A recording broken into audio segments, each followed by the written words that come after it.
जय जोहार। आज फिर प्रदेश के भोमटक क्षेत्र में हमारे भील राणा कुंजा की धरती एवं हमारे वीर शहीद मेघराज जी तावड़ की धरती एवं हमारे युवा साथी वीर शहीद जगदीश जी पांडे को मैं नमन करते हुए मैं मेरी बात को रखूंगा। साथियों, सबसे पहले हमारे इस जन्म देने वाली मां प्रकृति को नमन और हमारे पुरखों को नमन।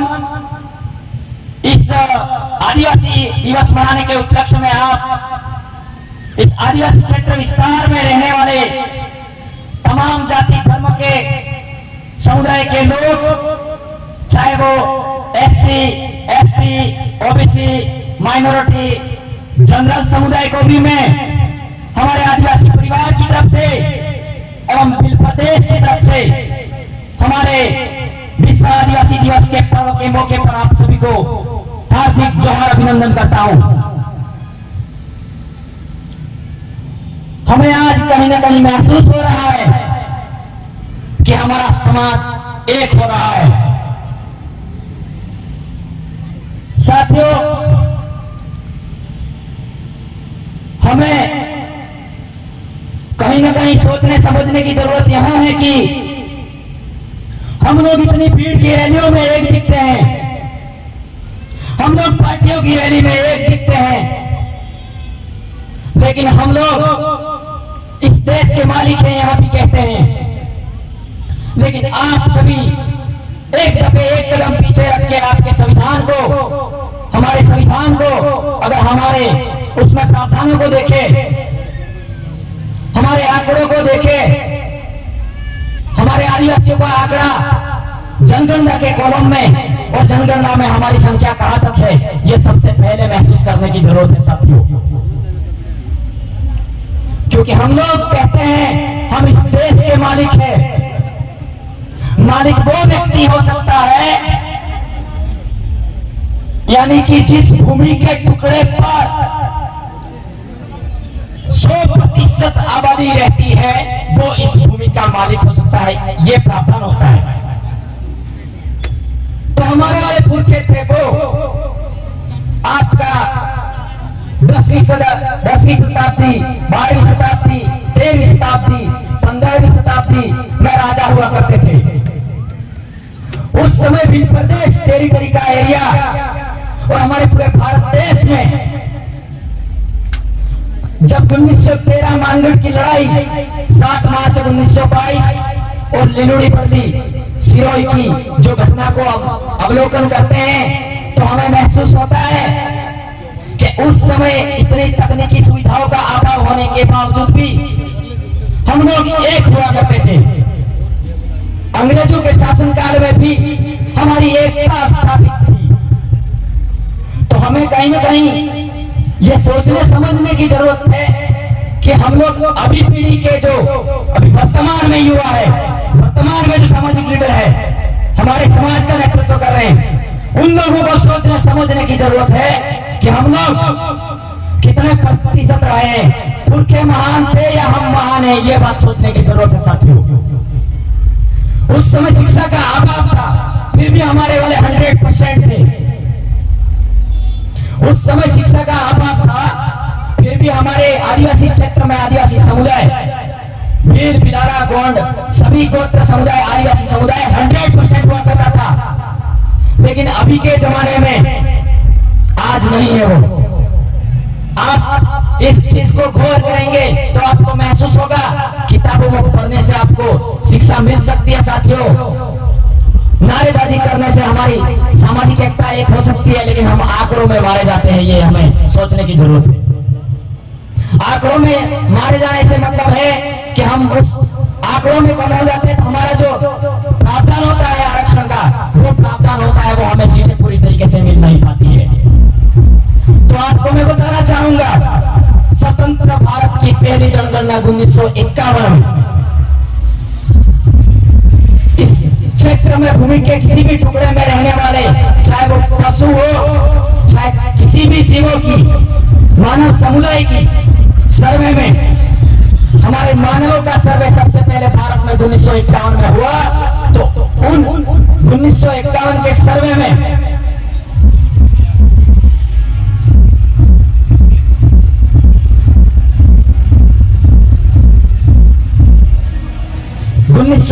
की पहली जनगणना में जो हमारी संख्या और हमारी प्रतिशतता थी तो 60% थी साथियों। तो आप महसूस करो थोड़ा कि 60% जनसंख्या हो सकती है, तो यानी कि एक गांव में 100 लोग रहते हैं, 100 में से 90 लोगों का आंकड़ा हमारा एसटी का है, टॉप 60% हुआ ना। तो हम इस भारत में 1951 में 60% थे, तो अभी क्यों नहीं है? 1951 में पहला सवाल आप सभी से है,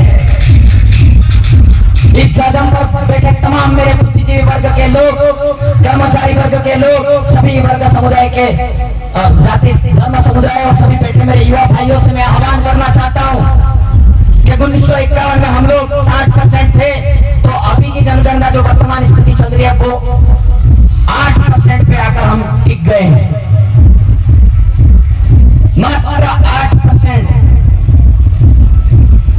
60% से लगा के फिर 8% पे आ गए, तो हम लोग भीड़ भड़ाके में एकता दिखती है, हमारी रैलियों में एकता दिखती है, लेकिन आंकड़ों में हमारा कैलकुलेशन नहीं है। ये हमें सबसे पहले सोचने की जरूरत है साथियों। इस जनता को तो सोचने की जरूरत है ही है, लेकिन हमारे यहाँ के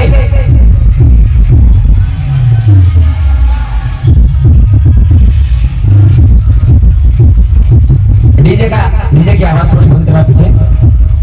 तो जनता को तो सोचने की जरूरत है ही है, लेकिन हमारे यहाँ के इस आदिवासी क्षेत्र विस्तार से हमारे जो जनप्रतिनिधि है, जो वार्ड इकाई से लगा करके सरपंच है, एमपी एमएलए सांसद है, तो उन लोगों को क्यों फिक्र नहीं हो रही है, ये मैं सवाल करना चाह रहा हूं। ये सोचने की जरूरत है, गंभीर सवाल है ये।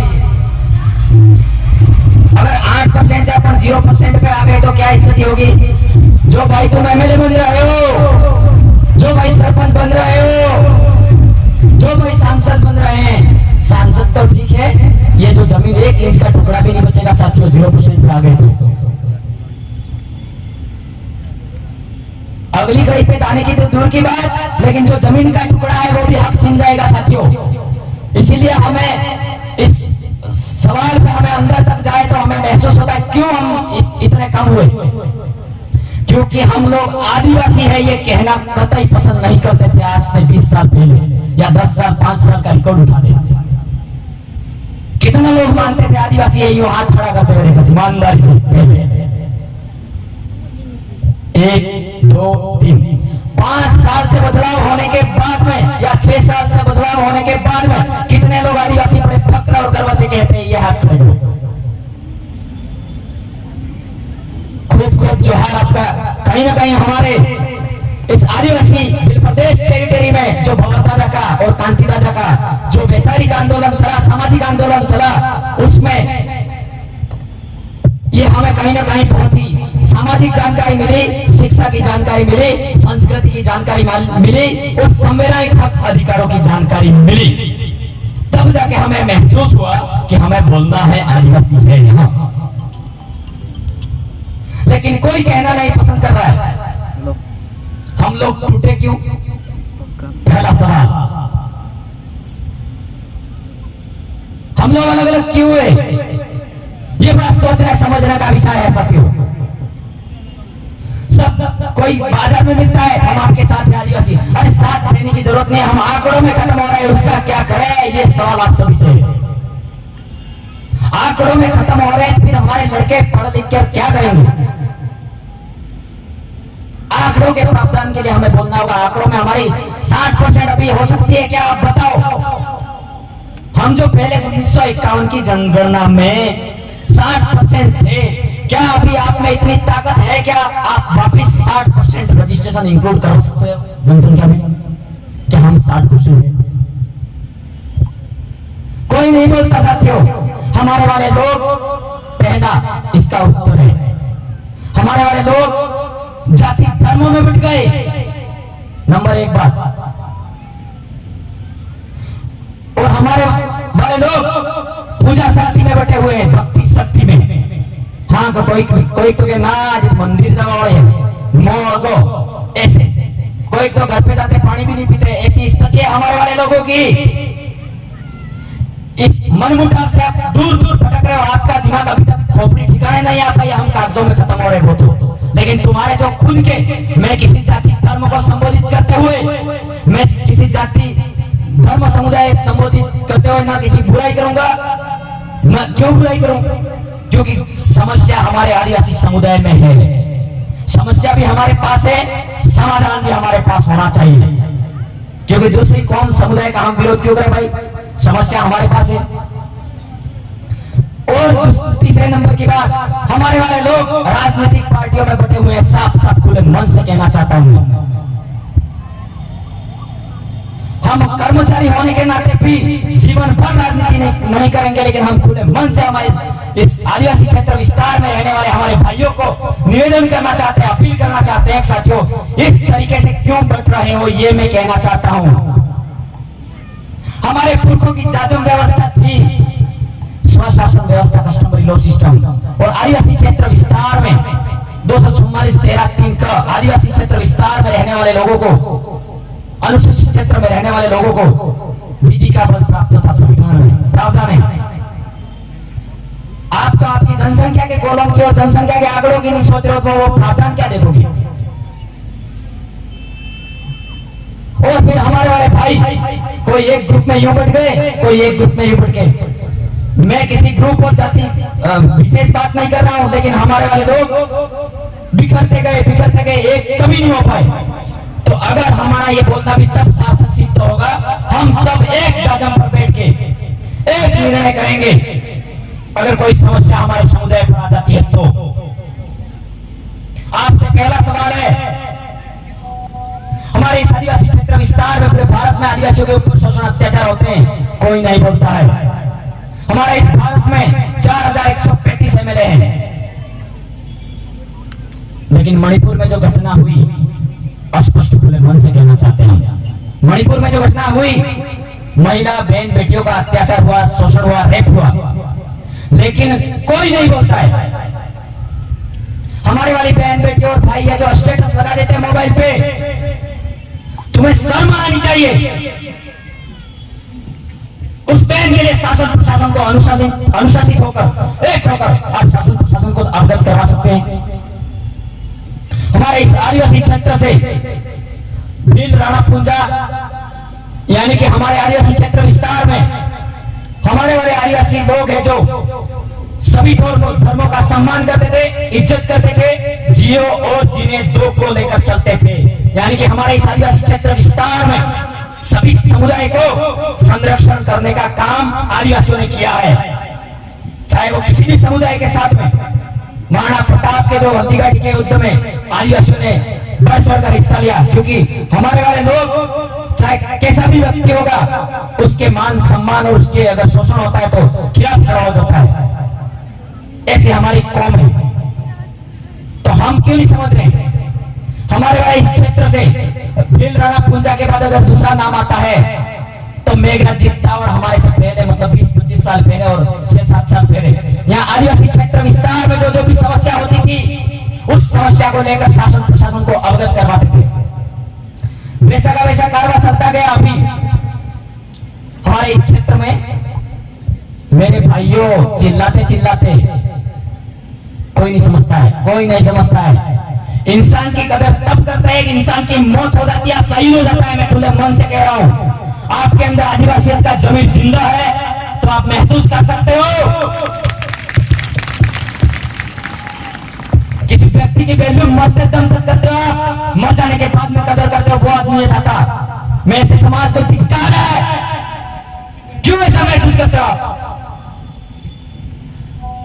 चुल्लू पर पानी में डूब पड़ना चाहिए। मैं मेरे समाज को कहना चाह रहा हूं, कोई आदमी शहीद हो जाता है, उसके बाद में उसको कहते हैं उसके काम अच्छे थे, उसका नाम अच्छा है, उसके जो काम करता था वो शैली अच्छी थी, जो काम करता तब उस टाइम तो आपको मौत आ रही थी साथ देने में, कोई नहीं करता है। चिल्ला चिल्ला के बिलक बिलक के हम भी मर जाएंगे, बोलते बोलते शहीद हो जाएंगे। आजकल इस इतिहास का रिकॉर्ड रहा है, शहीद होने वाले ज्यादा उम्र के व्यक्ति नहीं होते। और गरीब व्यक्ति समाज के बारे में सोच सकता है। हम हमारे अमीर व्यक्तियों को भी कहना चाहते हैं, हमें फक्र है आप अमीर हो, लेकिन आपके अंदर भी जमीर जिंदा है तो हमारे समाज के लिए बोलो। वैसे के वैसे अभी हमारे इस क्षेत्र में पूजा पीर का मामला हुआ, 10 टुकड़े करवा के हमारी बहन बेटी को मार डाला। जगदीश भाई पांडो शहीद हुए, वो कांतिबाई रोड हमारे लोकेश भाई मादड़ी गोरन से सरपंच होने के बावजूद भी हमारे इस क्षेत्र में कितने सरपंच है, मेरे को भला बुरा कहते कोई अफसोस नहीं, लेकिन सभी को लेटर पैड निकाल के मुख्यमंत्री को फॉरवर्ड करना चाहिए था इस समस्या में। यहाँ के जितने भी एमपी एमएलए है, हमारे समाज के बारे में बोलने में आपको क्यों मौत आ रही है, इनको तो क्यों अफसोस हो रहा है? जिस समाज का सर्टिफिकेट लगाया है उस समाज के लिए नहीं बोल पाता है वो आदमी, क्या मानोगे आप? तो वैसे के वैसे अभी जो मणिपुर की घटना हुई, हमारे जगदीश भाई नहीं रहे, उसके बाद में उनका पूरा परिवार बसंतीलाल जी पांडोर, दिनेश पांडोर और उससे कंधे से कंधा मिलाकर हमारे लोकेश जी पलाट मादड़ी गोरन से जो साथी है वो कलेक्टर के सामने भीख मांग रहे हैं। जबकि हमारे यहाँ क्षेत्र से खुले मन से कहना चाहता हूँ, क्या हमारे यहाँ से किसी का नाम नहीं लूंगा, लेकिन यहाँ से एमएलए एक नहीं आई हूँ, पूछना चाह रहा हूँ तो उनको लेटर पैड फॉरवर्ड करना चाहिए नहीं करना चाहिए, ये पूछना चाहता हूँ। आप सभी से सवाल है, जोर से बोलो, किसको लेटर पैड, आम जनता को जाना चाहिए या नेता को करना चाहिए? मैं अकेला बोल रहा हूं, यही हाल होंगे हमारे साथ भी, क्योंकि आप पता है मुझे नहीं बोल रहे हो। किसको बोलना चाहिए? आवाज नहीं आ रही है, किसको बोलना चाहिए? अभी कौन बोल रहा है? आम जनता, हमारे जैसे लोग, कर्मचारी लोग चिल्ला रहे, बिलक रहे, लेकिन हमें ऐसा महसूस नहीं हो रहा है। कहीं ना कहीं हम बहुत बिखराव में, साथियों बहुत गंभीर समस्या है। अब हम ये खुले मन से कहते हैं कि हमें आप सभी को, जो गलती करता है कोई भी कौम का व्यक्ति, पूरी कौम गलत नहीं हो सकती है, जो गलती करने वाला व्यक्ति है वो गलत हो सकता है, ये सबसे पहला पॉइंट। जैसे मावली में घटना हुई, पूजा भील के साथ में हमारी बहन बेटी के साथ हुई, तो वो कमलेश राजपूत है, अकेला करने वाला गलत है, पूरा समाज गलत नहीं है। आदिवासी क्षेत्र में अगर आदिवासी भाई अगर गलती करता है, पूरा आदिवासी एक भाई गलत है, पूरा आदिवासी समुदाय गलत नहीं है। तो हमें क्यों चिंता नहीं हो रही? ऐसी समस्या शोषण हो रहे तो विकास की बात तो दूर की रही, हमारी बहन बेटी के साथ अत्याचार हो जाएगा उदयपुर में, तो लड़के के साथ में हो जाएगा तो भी ला के जला दो, कोई इलाज नहीं होगा अगर इसी तरीके से खामोश बैठे रहे तो। हमारे जो शासन प्रशासन है वो वादे करते हैं कि आप मांगते मांगते थक जाओगे, हम देते देते थक जाएंगे। मैं अपील करना चाह रहा हूं, अभी 1 साल से हमारा कार्तिक भील का परिवार बिलक रहा है, भीख मांग रहा है, 50 लाख रुपए दिए जाए, एक परिवार सदस्य को नौकरी दी जाए, कोई दे रहा है? सोचो, पूजा भील के लिए न्याय हुआ, सोचो। अभी वो एमबीबीएस लड़का सीकर में निर्मेश खाट, उसके साथ में न्याय हुआ, उस परिवार को नौकरी मिली। मणिपुर की जो घटना है वहां हुआ, कोई नहीं बोलेगा।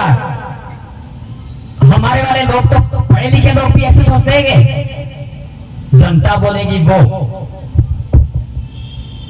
जो नौकरी भी होते हैं ना, हमें फक्र है हमारे समाज का सर्टिफिकेट लगा के नौकरी लगी, लेकिन पढ़े लिखे लोग, माताएं बहनें जो भी है, सभी को कहना चाह रहा हूं मैं, ये महसूस करते हैं अरे यार अपने क्या करना है, जनता बोलेगी। भले नौकरी है, आरएस आईएएस प्रोफेसर वकील डॉक्टर बन गए हैं, लेकिन हम भी जनता में तो संख्या में काउंट तो हो रहे, एक नहीं हो रहे, हमें बोलने का हक एक नहीं है। तो इसलिए हम लोगों को एक होकर काम करना होगा, नहीं तो साथियों बहुत दिन बुरे आ जाएंगे, ये कहना चाह रहा हूं। हमारी बहन बेटी कहीं बाहर पढ़ने भेज के देखो, तो मैं यही कहना चाहता हूं हमारे समाज के लिए, आपका इन सभी बातों को लेकर आदिवासी परिवार ने मंथन किया है, चिंतन किया है, मनन किया है। चिंतन मनन और सब तय करने के उपरांत हमने कारवाखड़ा करने का प्रयास किया है बहुत में, और हम सब लोग काम कर रहे हैं। तो हमारे जो बिल प्रदेश का सपना 1913 सेपरेट टेरिटरी एरिया, 1913 जो मानगढ़ में हमारे पुरखों ने देखा था। कोई हमें कहता है कि ये बिल प्रदेश अभी क्या कर रहे हैं। शासन प्रशासन को भी हम कहना चाहते हैं, निवेदन करना चाहते हैं, महोदय जी, हमारी जो 1913 मानगढ़ के सपने की जो थीम थी, उस थीम को लेकर हम लोग हमारे सेपरेट एरिया की मांग कर रहे हैं। तो हमारे ऊपर शोषण अत्याचार तो नहीं होंगे। तो आपका भी प्रदेश टेरिटरी में एरिया महाराष्ट्र नंदुरबार से लगा के मध्य प्रदेश में जाम्बुआ खंडवा से लगा के, राजस्थान में झालोर, पाली, बाड़मेर, सिरोही, उदयपुर, डूंगरपुर, बांसवाड़ा, प्रतापगढ़, और गुजरात में साबरकांठा, बनासकांठा, सभी जिले यानी कि राजस्थान, मध्य प्रदेश, गुजरात, महाराष्ट्र मिला के हमारे वाले जो पुरखों ने सपना देखा था, वो भी हम उस कदमों के ऊपर चलने का प्रयास कर रहे हैं। तो आप सभी का सामाजिक एकीकरण के माध्यम से आप हमारा सहयोग बोलकर नहीं कर सकते, तो आप हमारा सहयोग लिख कर करिए। आप हमारा सहयोग लिख कर नहीं कर सकते, तो आर्थिक दृष्टिकोण से करिए। आप हमारा सहयोग आर्थिक दृष्टिकोण से नहीं कर सकते, तो शारीरिक दृष्टिकोण से साथ रहिए, कंधे से कंधा मिलाकर। गूंगे बहरे बनकर बैठे मत रहिए साथियों, नहीं तो बिल प्रदेश कहते रह जाएंगे। हम भी शहीद हो जाएंगे। उसके बाद आप बोलोगे कोई थे बोल रहे थे, चिल्ला रहे थे, क्योंकि अक्सर इतिहास गवाह है। टांटिया मामा की कोई एज नहीं थी, 25 साल की उम्र में शहीद हो गया समाज के लिए। मैं मानता हूं हमारे समाज से पढ़े लिखे बहुत engineer, doctor, professor, IAS, RS बन गए हैं। बहुत अच्छा मानता हूं मैं, क्योंकि हमारा समाज आप सभी पर गर्व और फक्र करता है, क्योंकि हमें शिक्षा के क्षेत्र में और आर्थिक दृष्टिकोण भी मजबूत रखना चाहिए, हम मानते हैं। लेकिन सबसे बड़ा दुश्मन कौन है? तो वो है जो पूरी जानकारी जानने के बाद भी समाज को नहीं दे पाता है, वो सबसे बड़ा गद्दार है समाज का। ये समझने की जरूरत है साथियों। और आप सभी से अनुरोध करना चाहता हूं कि आदिवासी परिवार की विचारधारा के साथ में कंधे से कंधा मिलाकर काम करिए। आपका यहाँ कोई समस्या आती है तो महाराष्ट्र के नंदुरबार, थाने के बिल आदिवासी यहाँ साथ में खड़े हो जाएंगे।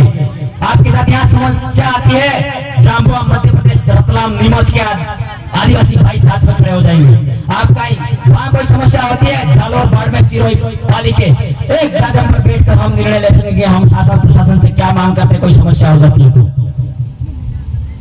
एक मर जाता है, उसका मोताना तो क्या, उसकी कीमत का एहसास नहीं कर पाते, उसका अंदाजा नहीं लगाने वाली कौम क्या कर पाएगी? ये जरा सोचो। आपके रगों में, नस नस में उन पुरखों का खून दौड़ रहा है। आपके जो पहनावा है, चमक दमक है, वो पुरखे के, जो हमारे पुरखों के उगाए हुए आम की गुठली चाट चाट के जो ये अभी हो रहे हो ना, सब हमारे पुरखों के उगाए हुए आम को खा रहे हो। हम जो करेंगे हमारे बच्चों के बच्चे खाएंगे। हमारी पीढ़ी को अभी कुछ नहीं मिलने वाला है, क्योंकि हमारे को अभी 27 साल हो रहे हैं। आप और काम करोगे तो भी कुछ नहीं होगा। हमारे पुरखों की जो बदौलत आज हम यहाँ हैं, ये महसूस करना होगा, हमें समझना होगा। आप सोचो कि Jaipal Singh Munda drafting constitution committee में नहीं होते, क्या हमको अधिकार मिलते? क्या जरूरत थी उनको वहां कमेटी में प्रस्ताव रखने की? अकेला आदिवासियों के लिए नेतृत्व करने वाला आदिवासी भाई हमारे लिए प्रावधान रखता है। तब जाके हम लोग आज समाज का सर्टिफिकेट लगा के हम अच्छे हैं, आर्थिक दृष्टिकोण से मजबूत हुए हैं, शिक्षा के दृष्टिकोण में मजबूत हुए हैं, आगे बढ़ रहे हैं। लेकिन हमें सबसे पहले सामाजिक एकीकरण एक करना होगा साथियों। मैं ये कहना चाहता हूं, आपके घर परिवार में, पड़ोसी, आस पड़ोस, पंचायत, गांव में आपके जमीन के झगड़े हो सकते हैं, आपके भाइयों के झगड़े हो सकते हैं। તમારે હેરા હેરાના પાલા પાલાનાથી ઝઘડા થાય કે लेकिन उन सभी झगड़ों को दूर रखते हुए, सभी मतभेदों को दूर रखते हुए आपको एक होकर चलना होगा, तो हम भील प्रदेश जो 1913 मानगढ़ पर देखा था वो सपना पूरा कर पाएंगे साथियों। तो आप सभी से ये अनुरोध करना चाहता हूं, निवेदन करना चाह रहा हूं, क्योंकि हमें काशिया भी कार्यक्रम में जाना है, खेरवाड़ा भी जाना है, मादड़ी करके ही आए हैं। तो ये बातें, सारी बातें हैं वो आप अमल में लाएंगे। ये बातें हैं वो आप अपने परिवार सगे संबंधी में जाके वितरित करनी है, क्योंकि आप तक सीमित नहीं रखनी है। आपको जिम्मेदारी बनती है, आदिवासी होने के नाते आपको ये जानकारी आगे फॉरवर्ड करनी है। ये मैंने आपको जानकारी फॉरवर्ड की, वो आप परिवार में सगो संबंध में फॉरवर्ड करने का प्रयास करें। और एक बात माता बहनों से कहना चाहता हूँ, पूजा भक्ति में इतने बढ़ते मत रहो। हमारे वाले पुरखे चांदा चूड़िया धरती आसमान को पूछते थे, 10-10 दिन तक भूखे मत रहो। इस शरीर की क्या हालत होगी। बीमारी आपको वैसे अपने वाले कुपोषित होते पहले वाले पुरखे जैसे नहीं रहे, क्योंकि इन लोगों ने सोचा इन लोगों को कमजोर कैसे किया जाए। तो कमजोर करने के लिए उनके बीज पर प्रहार किया गया। तो हमारे वाले बीज पर प्रहार करने का मतलब यह है कि जब बच्चा भ्रूण में विकसित होता है उस समय से उनको विकृत बनाओ मानसिक स्थिति से, ये महसूस किया है। ये सोच के उन्होंने हमें धर्म का धंधा पकड़वाया है। तो हमारे वाले लोग हर सप्ताह में भूखे, 15 दिन में भूखे, न जाने ये माता भूखे प्यासे मत रहो। हमारे जो डीएनए है वो कमजोर हो जाता है। हमारे दादा कहते हैं और हम भी कहते हैं, दिन में 3 बार खाना खाओ, हस्त पुष्ट रहो, मजबूत रहो। हमारे वाले लड़की पुलिस में हमारी सीटें वैकेंट जाती है, वजन नहीं मिलता है। व्रत करो, देखो वजन बढ़े, वहां भर्ती लग जाओ, 10 व्रत कर ले, एग्जाम पास हो जाए। कुछ नहीं हो सकता। अंधविश्वास है। खुले मन से कहता हूं, इस प्रकृति निर्मित सभी सजीव निर्जीव प्राणियों में प्रकृति का एक एक कण मौजूद है, वो हमारा जीवन कल्याण का काम कर सकता है। अंधविश्वास मत पालो। आप महसूस करते हो कि बाजी ठुकारो भी लागी जो हिसाब बंद करावी घणी खरी आहे सब प्रकारनी भी घणी ने दिन भी थाया तो ना मत जात के पण मत नहीं छोड़ो रवा दो। संविधान में प्रावधान है, कोई व्यक्ति किसी भी विचारों से थोप नहीं सकता है, किसी भी विचारों को जबरदस्ती थोप नहीं सकता है। आपको स्वीकार करना है गलत क्या है और सही क्या है। इसीलिए साथियों, माताएं बहनें, आप सभी को इस मौके पर आप सभी को कहना चाहता हूं, भूखा मत रहो। हमारे वाली संतान मानसिक स्थिति से विकृत पैदा हो रही है, कमजोर पैदा हो रही है, तार्किक शक्ति और बौद्धिक शक्ति में कमजोर हो रही है। और एक उदाहरण देना चाहूंगा लास्ट में, 9 दिन व्रत करने के बाद में बाहर आता है ना, वो एक प्रकार की बीमारी है, हिस्टोरिया करके, जो साइंस में उसका पता चला है, हिस्टोरिया करके एक बीमारी है। 9 दिन तक यूं हमारे वाले पुरखे, जो हमारे पुरखे विधि विधान में जो करते थे, धरती माता को पूछते थे। आज भी किसी हमारे गांव में भूखा कोई होगा उसको पूछना, धरती को पूछते हैं, जमीन आसमान को पूछते हैं, चांदा सूर्य को पूछते हैं।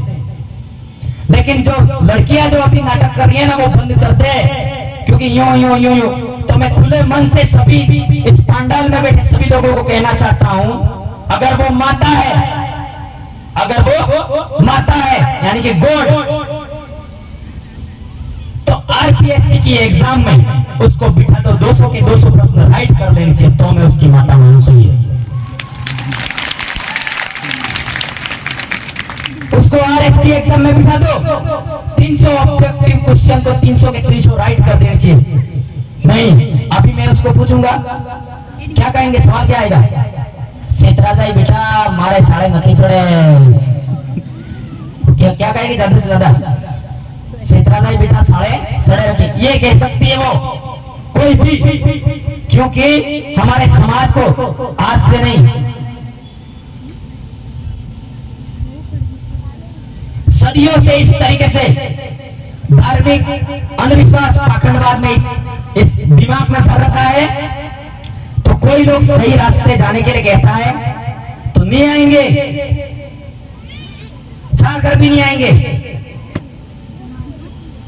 इस तरीके से हमारे धीरे धीरे इस तरीके से हमारी संस्कृति का भी नाश कर दिया। पाश्चात्य संस्कृति को अपना दिया।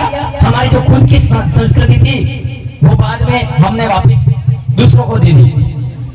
ऐसा इसीलिए मेरी माता बहनों से खास कर, क्योंकि माताएं बहनें ज्यादा चिंतन शिविर में नहीं आ पाती है, ज्यादा प्रोग्राम में नहीं आ पाती है। हमारे भाई तो कुछ भी करके आ पाते हैं, लेकिन बहनें नहीं आ पाती है।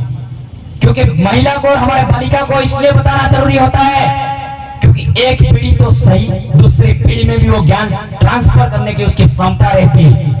एक घर को सुधारने की उसकी क्षमता रहती है, एक परिवार को सुधारने की क्षमता रहती है, एक गांव को सुधारने की क्षमता रहती है।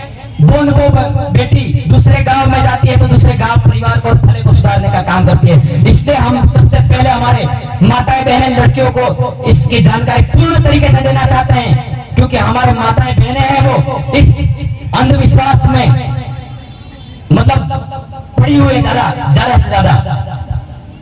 एक आदमी बड़ा करने वाला बड़ा आया, खुले मन से जो होगा वो देखा सही है।